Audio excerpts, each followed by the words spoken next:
tous, j'espère que vous allez bien. Donc on se retrouve dans une nouvelle vidéo avec, il y a deux nouveaux livres, un roman japonais et un roman graphique.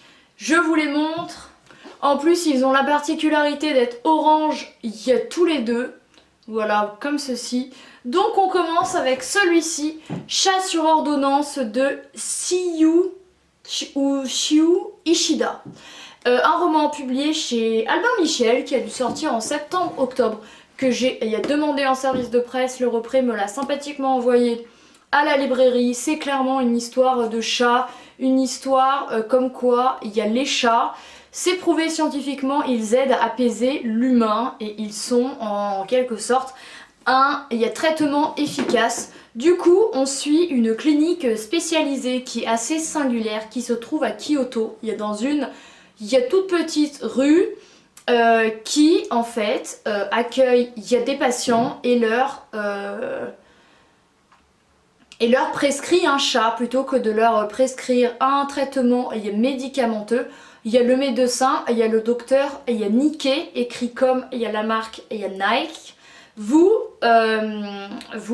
fait une ordonnance pour la garde d'un chat une semaine, 10 jours ou plus, et à chaque fois il y a les instructions relatives, comment dire, il n'y a pas l'entretien du chat mais un peu.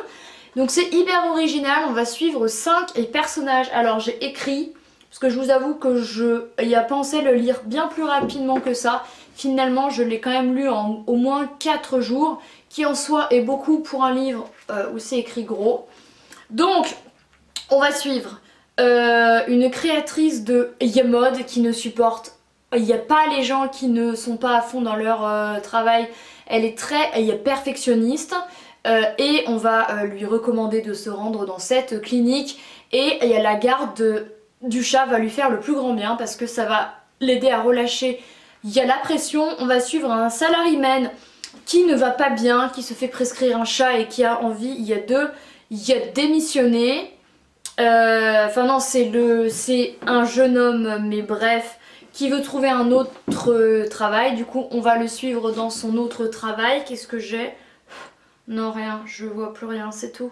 On suit un salaryman qui est très fatigué de son travail, qui est un petit peu harcelé au boulot, qui a une femme et une fille, qui va se faire prescrire un chat bien que sa femme y soit allergique. Ça va lui faire du bien, voilà, c'est la particularité de ce roman.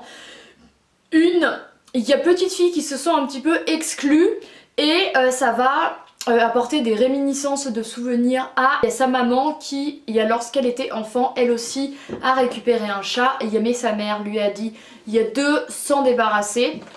Du coup voilà, et également il y a chapitre une geisha qui est un petit peu en deuil d'un chat qui a disparu, et elle va adopter, et il y a le temps du traitement, un chat. Donc voilà, c'est pas non plus gnangnan, il y a quand même un fond avec des humains qui ne vont pas bien. C'est la similarité et le fil rouge un petit peu de ce roman. Et c'est assez original parce que le médecin là, le docteur Nikkei, c'est un personnage un petit peu haut en couleur. L'infirmière paraît un petit peu rustre et un petit peu mal élevée, ce qui contraste un peu avec la plupart des japonais qui sont représentés. Voilà, c'est mignon comme tout, et je n'en doute pas que la garde d'un chat, le fait d'être entouré d'un chat fait du bien. Et c'est vraiment l'objet de ce roman que je vous conseille, qui est vraiment mignon comme tout. Et en fait, je viens de voir, c'est des chaussons ça. Je savais pas ce que c'était exactement. Je me suis dit mais c'est quoi là? Je sais pas si vous verrez, mais voilà, c'est un chat, il y a dans un chausson. Et au dos c'est trop mignon parce qu'ils ont mis un bandeau qu'on peut enlever, mais ils ont remis la queue, donc quand on enlève on a bien le chat entier, mais ça aussi. Bref, voilà, c'était bien, je vous le conseille. Et le deuxième livre que j'ai terminé récemment, c'est un roman graphique, Le Mystère Henri Pic, de Pascal Bresson et Ilaria Tebaldini. Il y a d'après le roman bien sûr éponyme de David Fuenquinos, que j'avais lu il y a des années, j'avais même vu le film. Et j'étais assez curieuse, je me suis dit un petit peu, dans ma continuité de sortir de ma zone de confort et de lire un petit peu des romans graphiques parce que j'aime bien ça. Ça me change, je trouve que c'est joli et ça apaise un peu. Il y a l'esprit également de voir, il y a des dessins. Et ben voilà, j'ai lu ce livre sous forme de roman graphique, c'était vraiment très sympa. Je crois que je l'ai lu en 2 soirées. Donc l'histoire, c'est une jeune femme qui travaille aux éditions Grasset à Paris et qui un jour retourne dans sa ville natale en Bretagne qui s'appelle Crozon. Crozon qui a la particularité, il y a d'avoir au sein, il y a de ça, il y a bibliothèque, il y a municipale, il y a partie. Il y a 2 livres refusés en fait par les éditeurs. Celui qui gérait, il y a la bibliothèque, a voulu, Jean-Luc, Jean-Pierre, je sais plus quoi, a voulu faire ça. Et un jour, il y a Delphine, donc notre éditrice, va y retrouver un manuscrit. Elle est accompagnée également de son copain qui est apprenti écrivain. Et voilà, ce manuscrit va cartonner, il a été écrit par un certain et monsieur Henri Pic, un vieil homme, il y a Pizzaiolo, il y a décédé, et du coup, apparemment il a été écrit par cet homme-là. Du coup, il y a Delphine et son compagnon rencontrent, il y a la veuve de ce fameux Henri Pic, qui tombe des nues parce qu'elle ne pensait pas qu'il pouvait écrire un jour. Et il va se passer, il y a des choses, voilà, c'est vraiment très sympa. C'est un petit peu une mise en lumière sur le monde des écrivains, il y a de l'édition. C'est vraiment très bien, voilà. Et je vous avoue que je ne me souvenais plus du retournement de situation parce que ça fait un petit peu longtemps que je l'ai lu. Et je ne me souvenais vraiment plus. Et en lisant, je me suis dit, ah mais oui, c'est vrai. Donc voilà, c'est vraiment très très cool. Je crois qu'il est vendu à 28 €, c'est ça. Il est vraiment très beau. Franchement, j'ai beaucoup aimé le graphisme.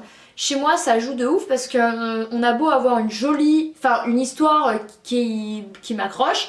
Si je n'aime pas le graphisme, ben je ne vais pas adhérer au livre. Voilà, donc je vous conseille vivement, casse-toi. Il y avait une bête. Voilà. Bah écoutez, c'en est tout pour cette courte vidéo de 2 nouveaux livres que j'ai lus. Je pense que dans la future, il y a ma future vidéo, il y aura en partie de la rentrée littéraire, je ne sais pas encore, ou la suivante. Parce qu'au moment où je filme, on est le 28 décembre, je n'ai encore lu aucun livre de la rentrée littéraire. De cet hiver, parce qu'il y en a de cet automne que je n'ai pas encore lu. Pourquoi ils rapprochent autant, je ne comprends pas. Pourquoi nous faire du mal de la sorte, je ne sais pas. Bref, c'en est tout pour il y a 2 livres aussi qui ont la particularité d'être orange. Merci d'avoir regardé cette vidéo, j'espère qu'elle vous a plu et je vous retrouve très bientôt dans une autre. Bye!